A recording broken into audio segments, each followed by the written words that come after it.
Hey,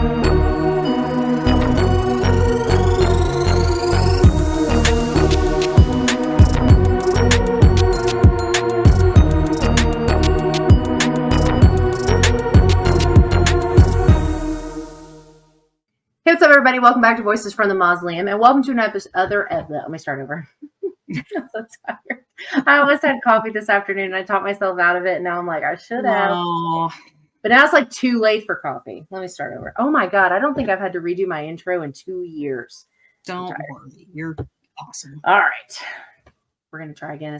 I'm going to nail it this time. All right. 3, 2, 1. Hey, what's up, everybody? Welcome back to Voices from the Mausoleum, and welcome to another episode of 5 Influential Horror. Today, I am joined by Katherine Silva, aka Kat. Kat was on my channel back in the summer. We did a franchise live on the Underworld franchise. So she is back to talk her influential horror and why she picked them. This is my stack of Kat books. You can't see this one because it's super thin, but so I have Hallowed Oblivion and Wild Dark, and I don't know if you can see it, the Wild Fall. And then this is a different storyline. This is one thing, and then this is something else. And then this is Vox, which is, I think this is the first one in the Monstrum Chronicles. I haven't read this one yet. I've read all the other ones. This one's on my list though. But so anyway, so I'm a fan. And thought it'd be fun to talk about, your influential horror and kind of see what your list look like. I'm trying to think. 1, 2. I think only one of yours has been on the show before. So really? I was thinking a bunch of them would have been. No, I think only the first one. I think the other ones have not been yet. No. Okay. So, yeah. So you want to talk just a little bit about yourself? I'm going to have all the links of where you can find her and her books in the description for this episode as well. But if you just want to talk about yourself for a second. Yeah, sure thing. So I am Katherine Silva, Kat for short, and I am an horror author from Maine who specializes in grief and existential horror. I think we're up to 10 books out now. It's a little ridiculous. Most of them are within the Wild Oblivion series, which you saw a few of those that Angel picked up. There was Hallowed Oblivion. There was Wild Dark, Wild Fall. There are several others in that are out. The newest one is Lost Oblivion, which is the sequel to Hallowed Oblivion. Yep. And then I have another series, which is the Monstrum Chronicles, and that's more of like a vampire adventure time traveling series. And I'm also editor-in-chief of Strange Wilds Press, which is a small press. And I also do editing for Third Estate Books now. And I also have editing services, developmental editing services through Dark Taiga. So that's a lot. A lot. Yeah, the Strange Wilds logo is so pretty. That was you probably can't see it that great. I bought stickers and 2 of the shirts because I thought the logo was just so stunning. The logo is really cool. It was designed actually by somebody on it was available to get through Adobe.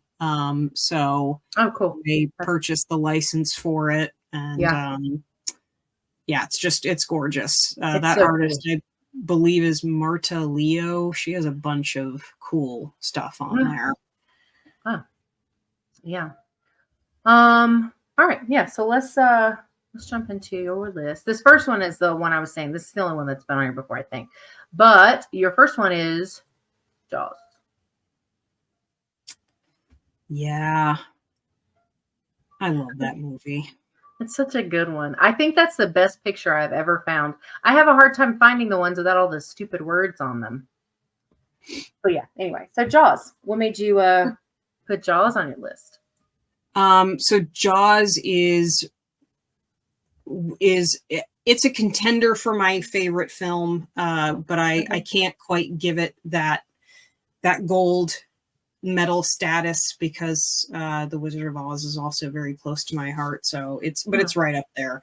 And really, I think the thing about Jaws that really draws me into it is, first of all, it's a small town horror movie, and I think that aspect of it doesn't necessarily get called out as much as it gets called out as being like a creature feature. That's a good point. But the small town horrorness of that movie is really draws me to it. And not only that, it's the characters, the unforgettable characters, and the dialogue. The dialogue in Jaws is probably some of the best dialogue that I have seen in a movie really ever. Like, it's just quick, it's natural, it's, you know, it doesn't feel like it's put on. It doesn't feel like somebody has written all these lines and they're acting it. It just all feels so natural. And that's just something that every time I watch it, and I've seen it way too many times, every time I watched it, just I pick up on something that I didn't remember from before, you know, some background character saying something that I may have missed.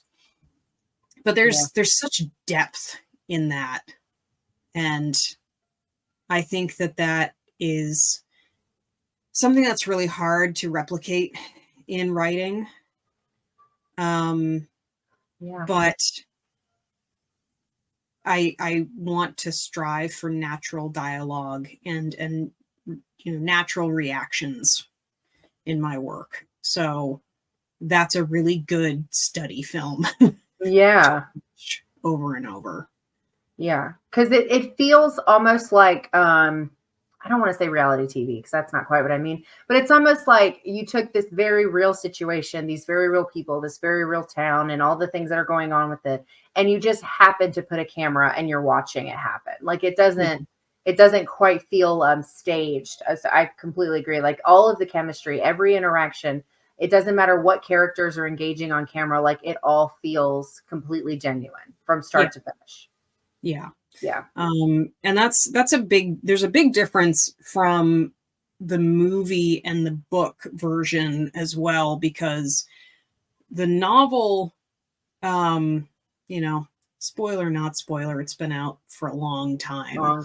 But there is a subplot in the novel about how the reason that the mayor wants to keep all the beaches open is because he owes all this money to, like, the mafia.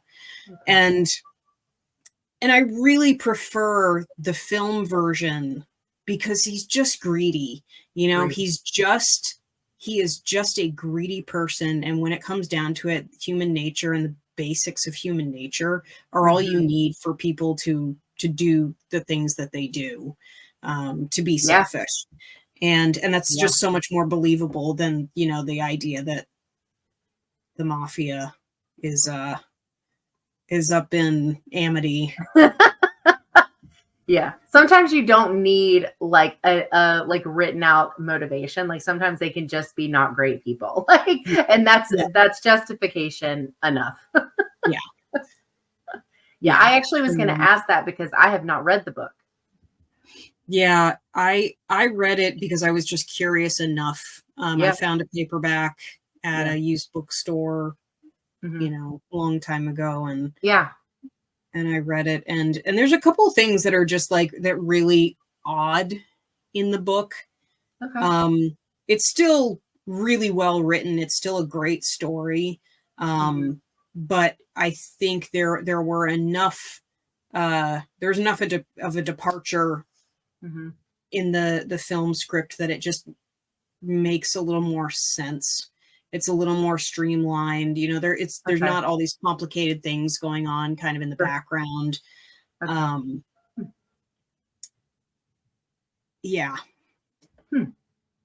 have a wrong way. I have a Bruce. Can you see him?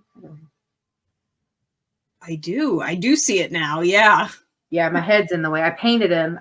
He's actually sitting on a VHS of Jaws, like not a real one, like a shell that I had made. But yeah, I actually got to see Jaws in what's it called? IMAX for the like. Yes. I've never seen Jaws on the big screen, but I saw it in IMAX.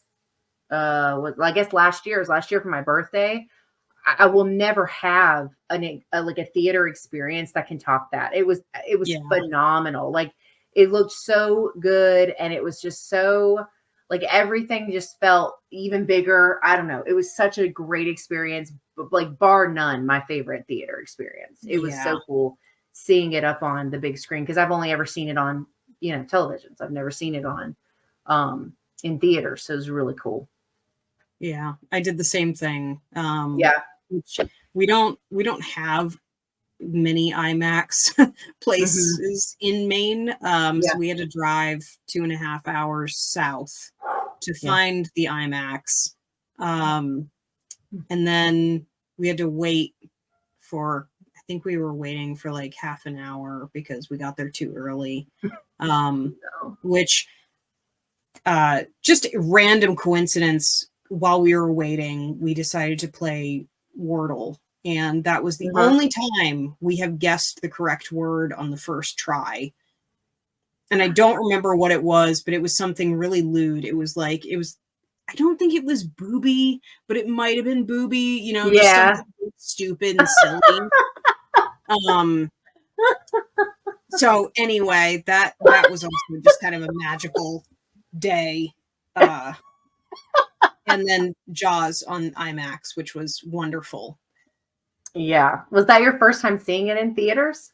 It was. Yeah. It's, oh God. I'll never forget how good that felt to see that on. It was amazing. And when we went and saw it, my best friend took me, it was on like $3 movie day. So we went and saw Jaws on IMAX for $6 for the two of us. So good. It was so perfect. So yeah, Jaws is really, really good. I love that one. I always tell people there comes that time in the summer where people want to start posting nonsense about how it's not a horror movie. And it's always like, like I got into like not an argument, but someone had said, it's not a horror movie. It's like, oh, but like it is though. Like it is. And why? Because it's a creature feature. I'm like, I actually would argue that Jaws is psychological horror. But sure, also there's a giant shark that eats people, and that's pretty horrifying. So yeah, I would. It's got a couple things going on with it.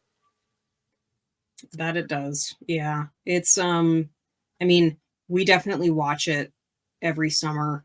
It is one of my go-to like background movies that I can put on and not need to.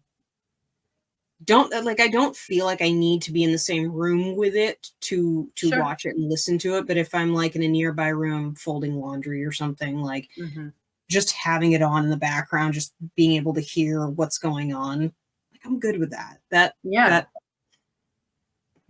I accidentally showed this to my kid. Probably he's a little too young, but I forgot. It's been a long time since I'd seen it. I forgot how just bad it is. And I was like, God, that's a lot of screaming. And so, but what was funny was he doesn't care about that. This was several years ago, so he's a little bit older now. But I remember like the scene when he's on the boat, and it caught my kid's attention, and he was like, "That's a big baby shark." And I will always, whenever I think of the movie Jaws, I will always think that Bruce is a big baby shark. I was like, well. If there was an accurate depiction, I suppose that is a very big, potentially someone's baby. From the mouths of babes. Jaws is a good one. I actually am. I'm pretty glad that this other one is on your list, mostly because I don't think I've ever had a chance to talk about this on the show, like at all. And that's going to be Lake Placid. Yeah. Oh, I love this movie. This one's great. This one's so fun. I love this movie. Yeah, this is another one that's like comfort horror. Like it's a really good mixture of comedy and horror, and it just never makes me feel bad. Like I always get like warm and fuzzies when watching this movie, which might seem weird to the non-horror fan. Yeah. But it's just like, it's so funny It and is it's so very funny. silly. Uh-huh. And the characters are so good. The actors are amazing. Some of the lines have stayed with me for years from that movie. Yeah.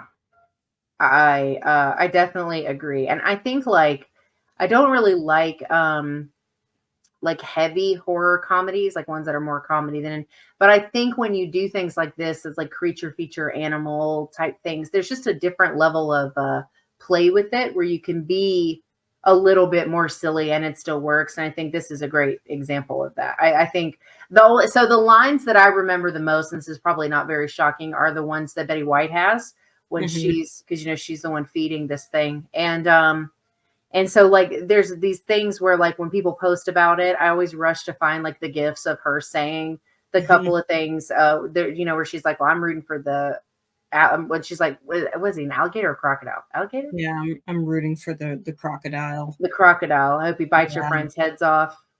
My other favorite, personal favorite, is this is the part where if I had a dick, I tell you to suck it. Yeah. That's my favorite. Like, what female probably hasn't felt that way at some point? But I just, she's just so like charismatic in the same time that she's being like a total pain in the ass. But she's so funny. So the other thing is like, it's a Bridget Fonda. Bridget Fonda is the main character. I have not seen her in a film in a very long time. I'm not even sure if she's still actively I don't know. acting. But she was, what a great, just like every woman character too. She's just out in the middle of the Maine woods. She is not used to it. Her just found out that her boyfriend, whatever, is cheating on her. Like, and she's just, trying to move on. Yeah. And she's pretty relatable, very realistic. Very relatable. And then all the other characters too, like they definitely saved a lot of the best lines for Betty White and Oliver Platt. Yeah.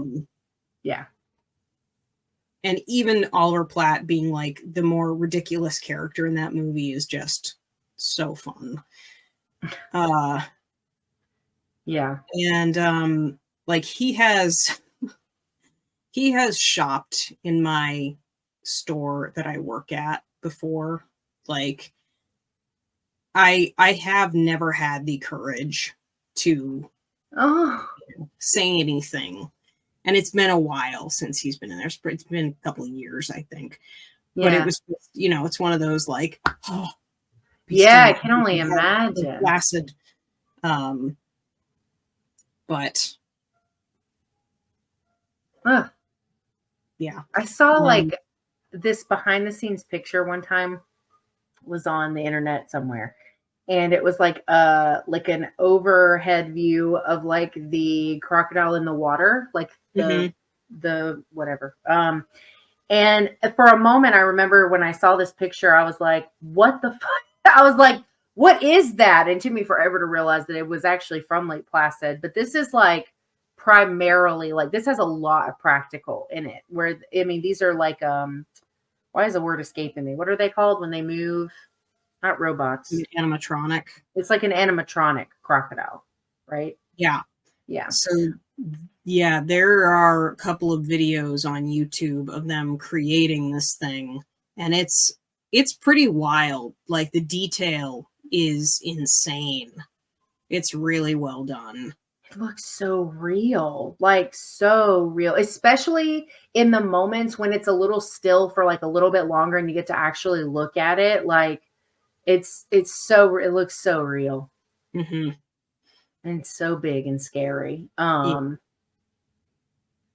love this movie. I think this is a great one. Yeah, like I also love sharks. I love crocodiles. They're just two animals that no matter what it is, like you can just put me put something on TV with a shark and a crocodile, and I'm in for it. This is still one of the best crocodile films that I've ever seen.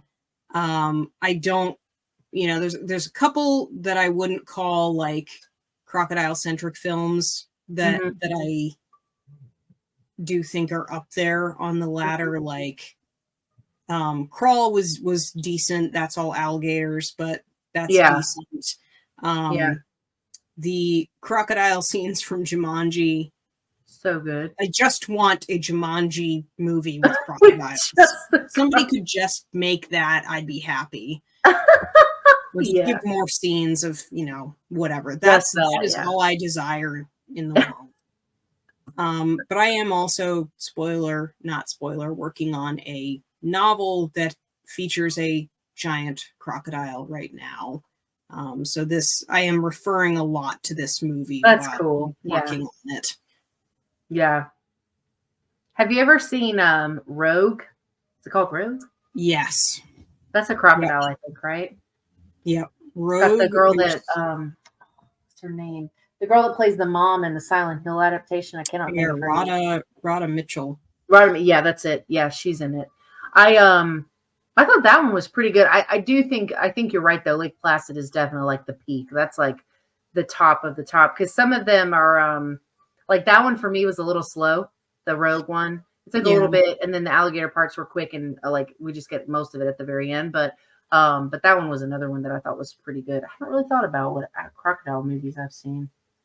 I liked Crawl too, though. I mean, that's alligators, but no, this is that'll be interesting to read after or knowing this movie and then reading what you come up with and like seeing.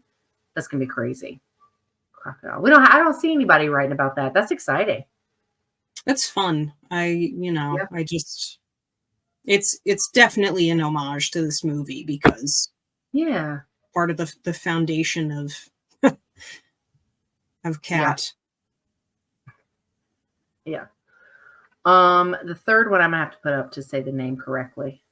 I Am the Pretty Thing That Lives in the House. Otherwise I would have completely butchered that long name. I Am the Pretty Thing That Lives in the House. I have only seen this once. I think I remember most of it though. But yeah, so I'll let you take it away on this one. Sure.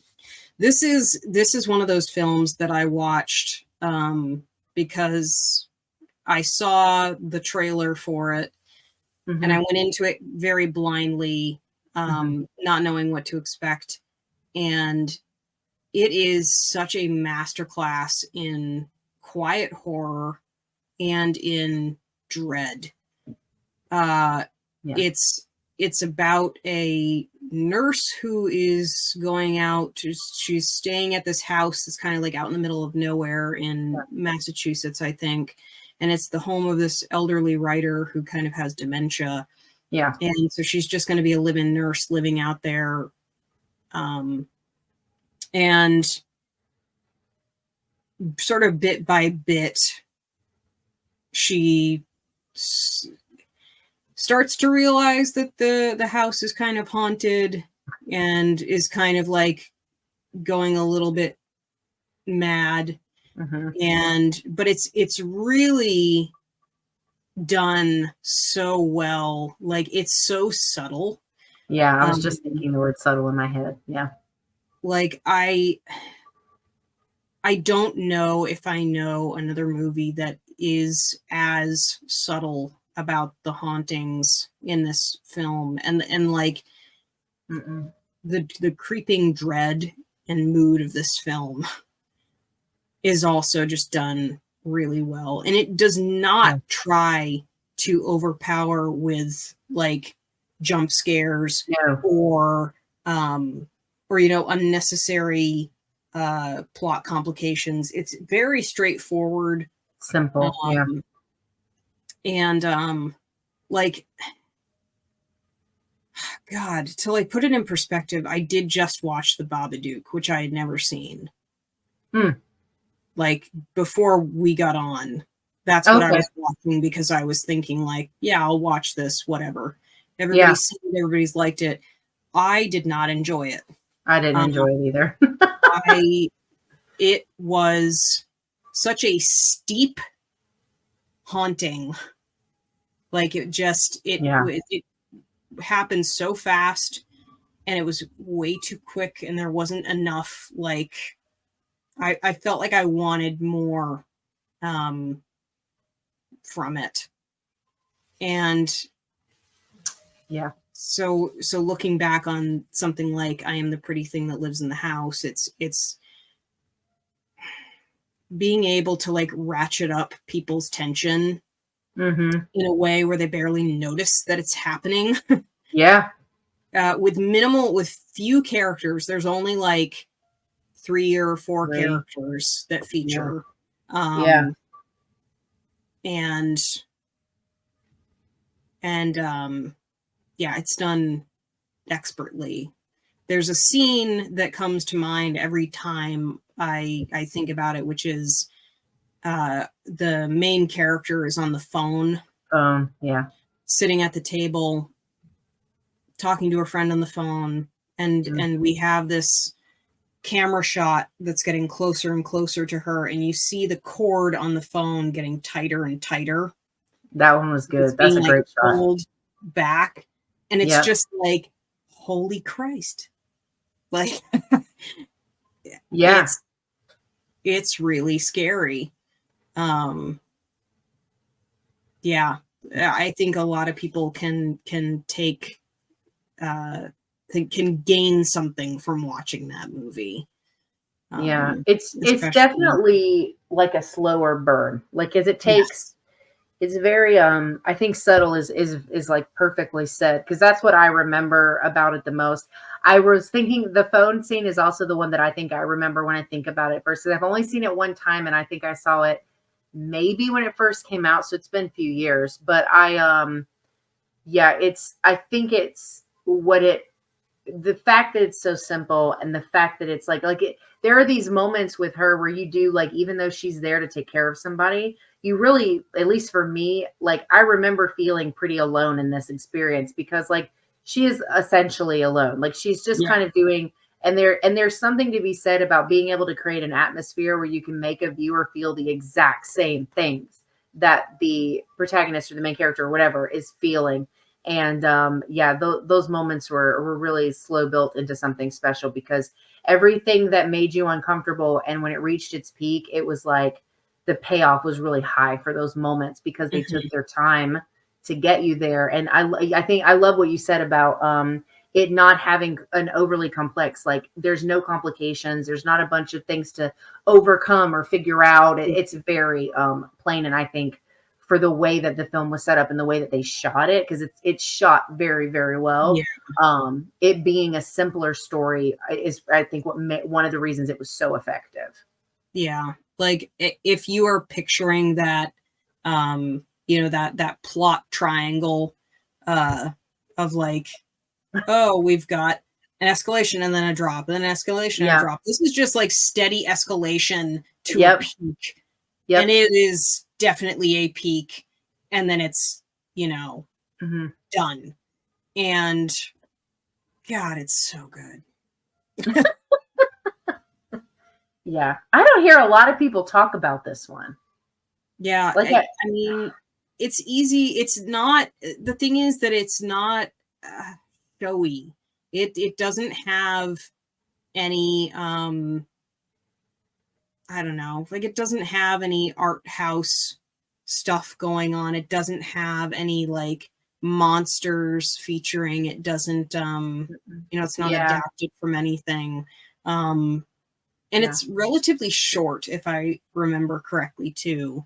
So I get it. I just wish more people have seen it. Yeah. I feel like as if it came on, I mean, that poster said Netflix. Was it a Netflix original? Yep. It's those do sometimes get kind of under the radar anyway, though, especially when they're horror, because they usually come out around the same time something else that's bigger or whatever came out. So probably just got overlooked.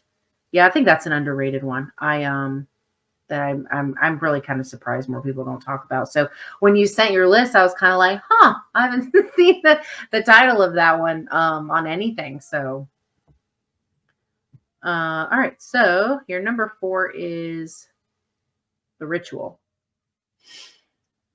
Yes. And I'm ashamed to say I have not read Adam Neville's novel. I desperately want to. It is definitely on my list. Ever-growing list. I've now watched 2 movies of his book adaptions, and I feel bad that I haven't read either novel. But The Ritual is done so well. We watched it again recently because I was showing it to my boyfriend. He hadn't seen it. With these, 4 characters, 4 friends who are setting off into to this trip. I can't remember where they are. Sweden, I think, maybe something like that, to honor their dead friend.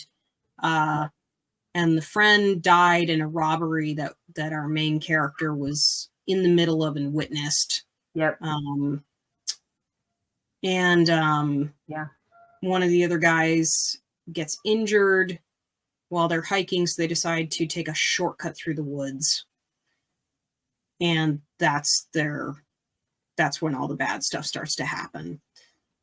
And right away, what I think sticks with me most about this movie is it is well shot. The music really lends to the mood, to the overall mood. The characters are individual enough. You really feel for your main character. And most of all, the creativity in the monster that features, which is definitely a facet of Adam Neville's books, because he also had a very awesome monster in, I think it's No One Gets Out Alive is the other movie name that was adapted from his book. Oh, I don't know that one. The only book of his that I own is Cunning Folk. That's the only one with the boar or whatever on the front of it. That's the only one I have. I intend to read The Ritual though, because I've seen the movie, but I was going to ask what the other movie was because I didn't know there was a second. Yeah, I think it does differ from the book considerably, but No One Gets Out Alive is the book and the movie. And I think that was also a Netflix release. And yeah, his monster concept and creation is really scary. And they did an incredible job adapting it to the screen, because it's something that, like, I want to be able to create memorable monsters in my stuff.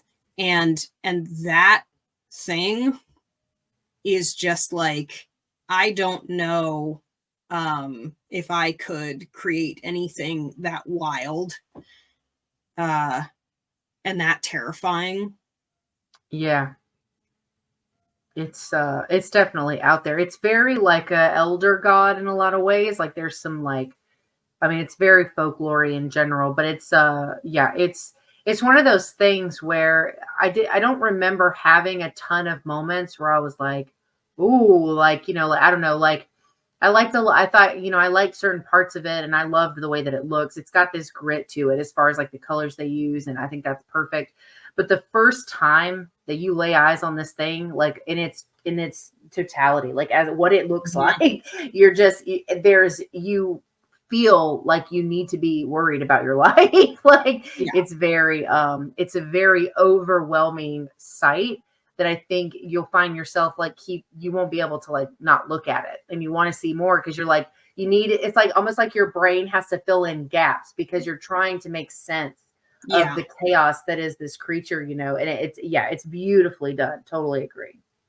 Yeah. And they do such a good job of ramping it up in the movie too. Like they definitely take the Jaws method of like a little bit here, a little bit here, but not the full thing until we're, 3/4 of the way through the film, even later, I think, with this one.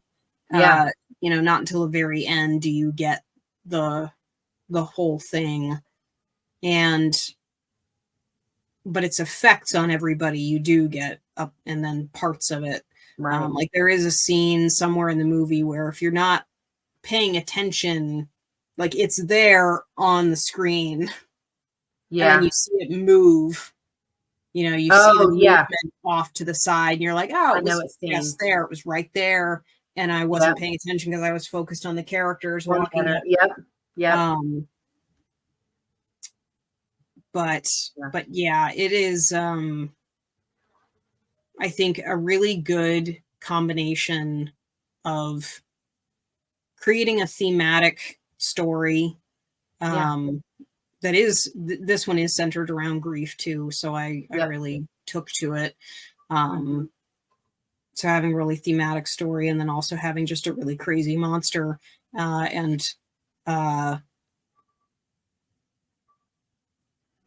it's in the woods, and I love that too. So those are kind of the big reasons that this one has stayed with me. Yeah, and that carries into your series, a lot of those things, like the grief, the creature stuff a little bit, and then the woods, and just kind of like, because the woods in this feel like a different plane of existence. When you're in them, you don't feel like you're in just woods. It definitely feels like you've entered into another plane of, like, you're not where you think you are. And that's definitely something that I felt was the case in the Falls books. And it just seems like I can kind of see some of the similarities there. Yeah, there's definitely a mood aspect to this movie where, and I had a very similar feeling when I was watching the Blair Witch Project for the first time, in that, like, these woods are not okay. There's nothing like warm and full of life out here. It's very cold and haunted. There's nothing good here. And then they also just keep going and going and going and going. So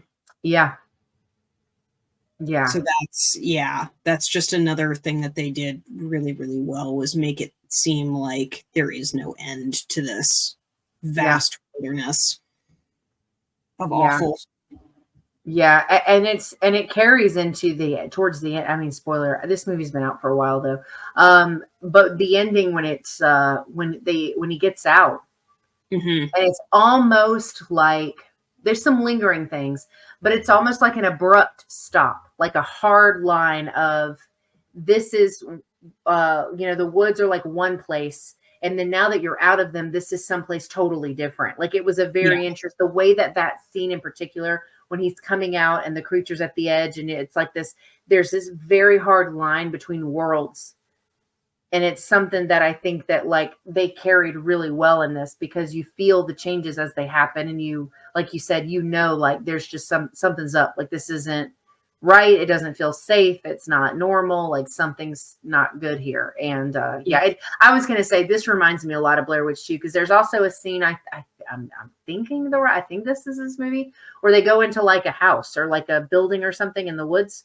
And after the friend gets hurt, and there's some weird stuff that happens when they're there. And it does have like it's completely different, but similar to, at the same time, than some of the things in the Blair Witch that worked so well for that movie, that also carry over and work really well in this one.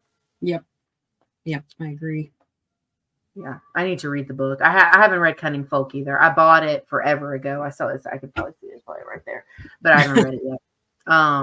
But I intend to read The Ritual too, because I remember coming out of the movie like kind of meh, but I think it was, and this has been the case for a couple of movies. Like, you ever watch something with somebody who just like bashes whatever you're watching the whole time you're watching it?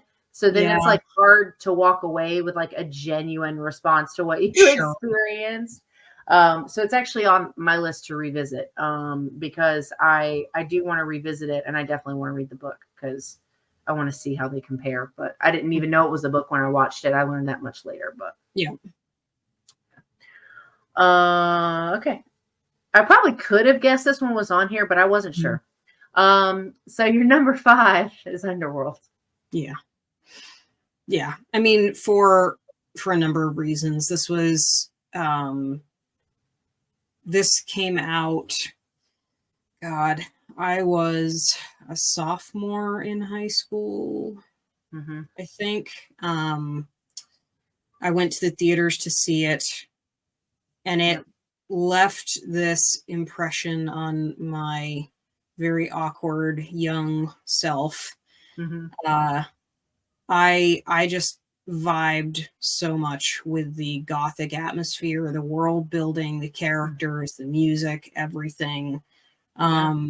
And I didn't learn this until very recently, but a lot of the world building was similar enough to White Wolf's The World of Darkness that they sued Oh, uh, because and some of their copyright stuff was genuinely silly, yeah. but it was similar enough that they felt like it was too close to their Dang. stuff. And also being a fan of Vampire the Masquerade and a bunch of White Wolf stuff, I do see the correlation. I Yeah. think that that kind of gothic world building is definitely something that I wish I saw a little more of in vampire fiction. When I was writing my vampire series at the time, which was 2010, Okay. a lot of what was coming out of the market was Twilight, the vampire, the paranormal romance. That was what was Yeah. the hottest thing. Mhm. And I've got nothing against I've got nothing against Twilight. I read it in high school. I Yeah. loved it. But I fell in love with Underworld. I fell in love with the gothic dark brutality Yeah. of that series, and I wanted to read something like that. Yeah. And I couldn't find anything. So I decided to write something. Yeah. Um and moreover, like, what a phenomenal job they did of balancing uh not really giving a crap about like whether you understood it or not. Like, they didn't over Yeah. explain anything. They No. just went full bore into the story and just took you along for a ride. And Yeah. that is something that I genuinely still respect to this Yeah. day with that Yeah. film.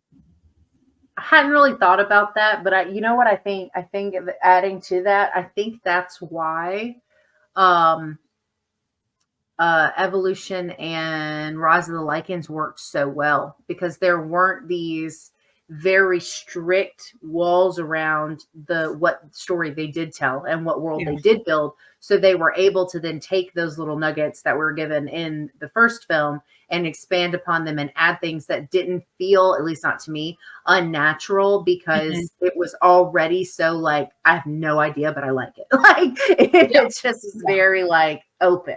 Yeah. Yeah. Yeah. No, I agree. I think immediately having a spin-off that takes place like moments after the other movie ends was perfect. The Agreed. prequel was perfect. Perfect. And that's all I really need in my life, is like that trilogy, um that perfect trilogy. And yes, there's more, um Yeah. but the yeah, God, what a fantastic job of world building they did with I, yeah. Underworld. Um, Yeah.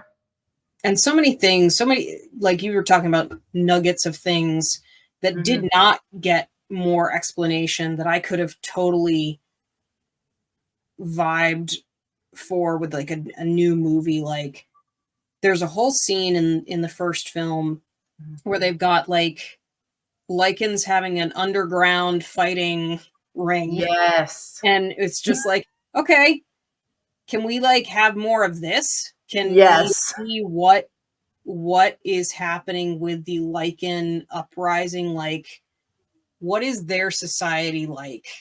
Yeah. Besides, you know, the scientist being all scientisty in his lab, Yeah. you know, and Lucian being all nefarious. I wanted to Yeah. see Yeah. what is the day of an average Lycan in this society. Could totally have done a movie of that. You know, what is it like to be not of royalty in a vampire Sure. society? Yeah. Yeah. I think So with these, one of the things that they did that a lot of things that include werewolves do, and I know this is obviously a different take on a werewolf because they're lichens, but it's whenever these exist in stories, they always get the shaft end of things. They're always the bottom feeders. They're always the like bad guys. They're always the ones that's like we got to see these covens and the way they lived and their fancy clothes and their long ass nails when they're holding fancy cups. And we get to see all these things with vampires.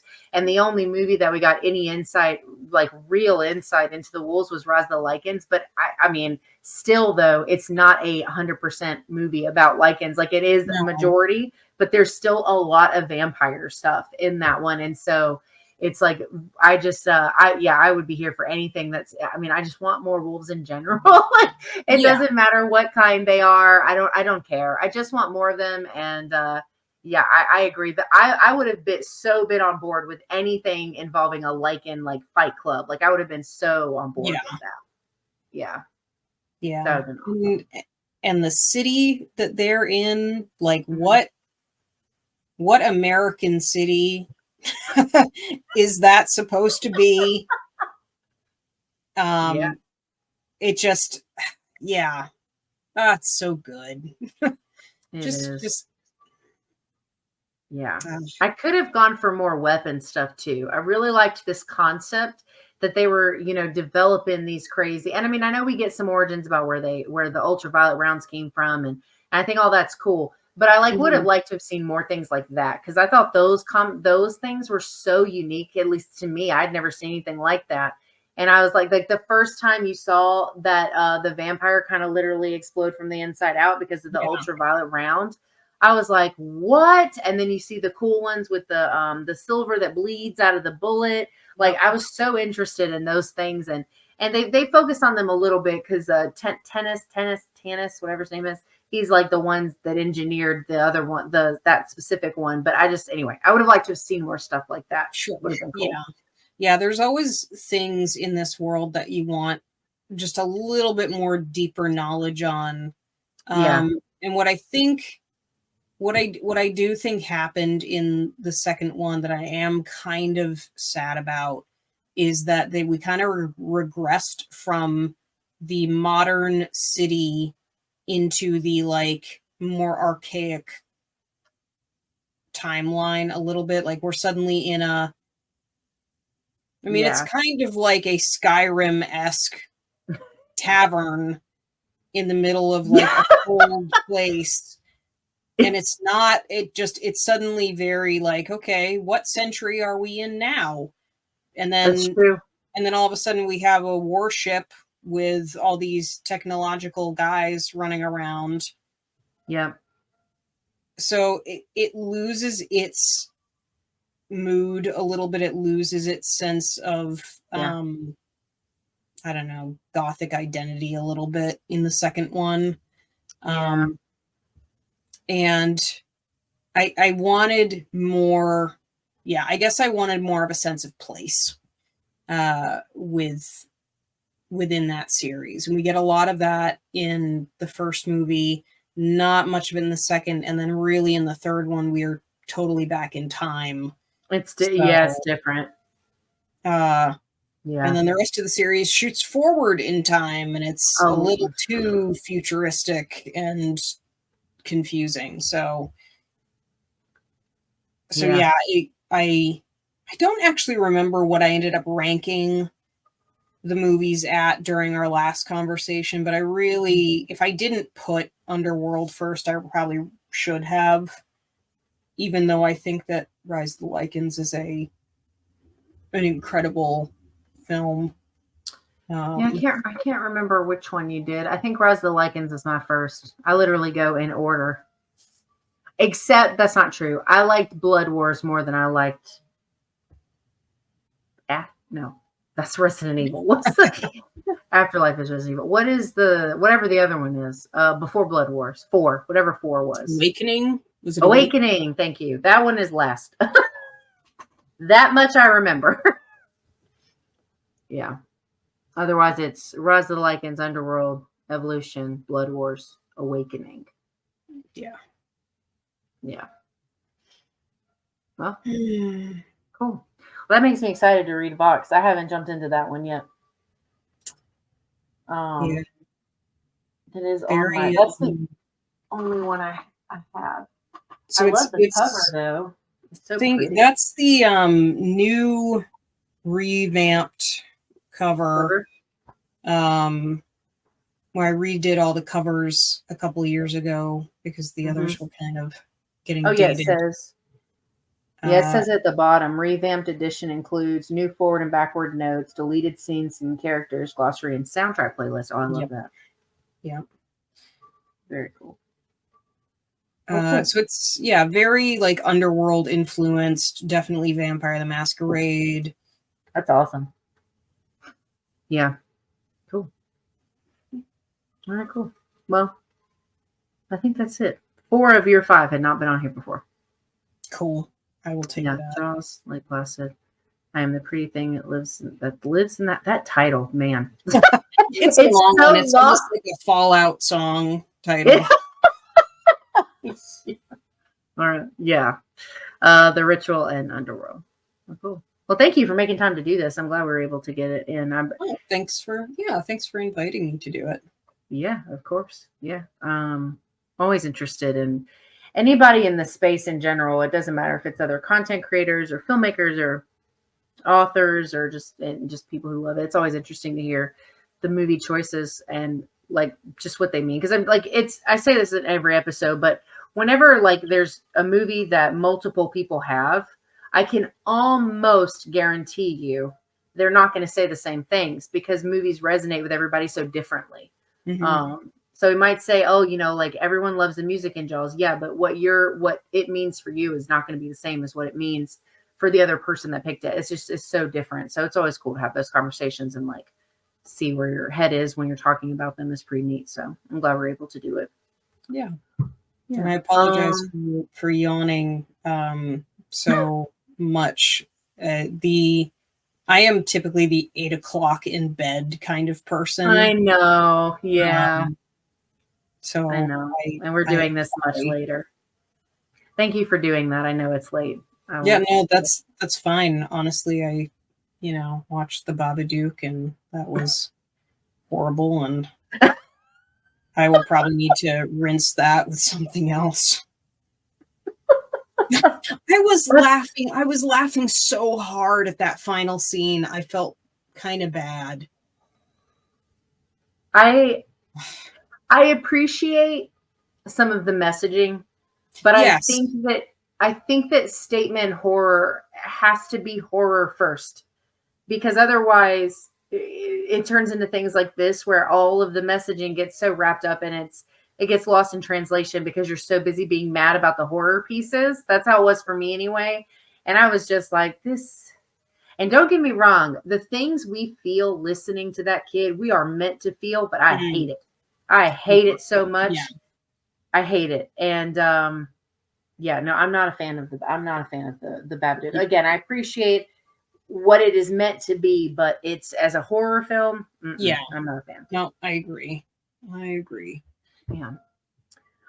All right. Well, once again, all of Kat's links where you can find her and her books are going to be in the description for this episode. if you're not already following her. And I definitely recommend.